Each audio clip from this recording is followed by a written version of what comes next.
ഏറ്റവും സിമ്പിളായിട്ട് പറയുകയാണെങ്കിൽ ഞാനൊരു ഒറിഗാമി വർക്ക് ചെയ്യാം. ഒറിഗാമി അല്ല, കിരിഗാമി വർക്ക് ചെയ്യാം. എന്താണ് കിരിഗാമി? കിരിഗാമി എന്ന് പറഞ്ഞാൽ പേപ്പറിൽ ചെറിയ ചെറിയ കട്ടിങ്ങുകളാണ് മെയിനായിട്ട് അതിലുണ്ടാവുക. കട്ട് ചെയ്തുകൊണ്ട് അതിനെ കീറിയിട്ടാണ് ചില പാറ്റേൺസുകൾ ക്രിയേറ്റ് ചെയ്യാം. അല്ലെങ്കിൽ വിസിറ്റിംഗ് കാർഡ് അല്ലെങ്കിൽ സ്കൾപ്ചർ മോഡലുകളൊക്കെ കിരിഗാമി ടൈപ്പിലാണ് കൂടുതൽ ക്രിയേറ്റ് ചെയ്യപ്പെടുന്നത്. ഇത്തരം അല്ലെങ്കിൽ ഒറിഗാമി മേഖലയിൽ ഏറ്റവും സിമ്പിളായിട്ട് ആവശ്യമുള്ളൊരു സാധനമാണ് കത്തി, നൈഫ് എന്ന് പറയുന്നത്. അഥവാ അത് നമ്മൾ തിരഞ്ഞെടുക്കുമ്പോൾ ശ്രദ്ധിക്കേണ്ട ഒരു സംഗതിയുണ്ട്. ഇതിനായിട്ട് ഡിസൈൻ ചെയ്യപ്പെട്ട കത്തികളുണ്ട്.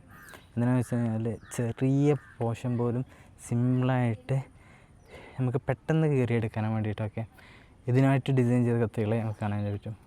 ഒരുവിധം എല്ലാവർക്കും അറിയുന്ന ടൂളാണ് ഈ നൈഫ് എന്ന് പറയുന്നത്. പേപ്പർ നൈഫ് അല്ലെങ്കിൽ ഒറിഗാമി നൈഫ് എന്നൊക്കെ പറഞ്ഞുകൊണ്ട് വരാറുണ്ട്. പക്ഷേ അതിന് ഭയങ്കര ഇമ്പോർട്ടൻസ് ഉണ്ട്.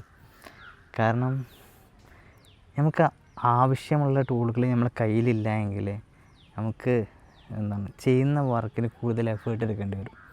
എല്ലാവർക്കും അറിയുന്ന സംഗതിയാണ്, ഒന്ന് പറഞ്ഞു മാത്രം.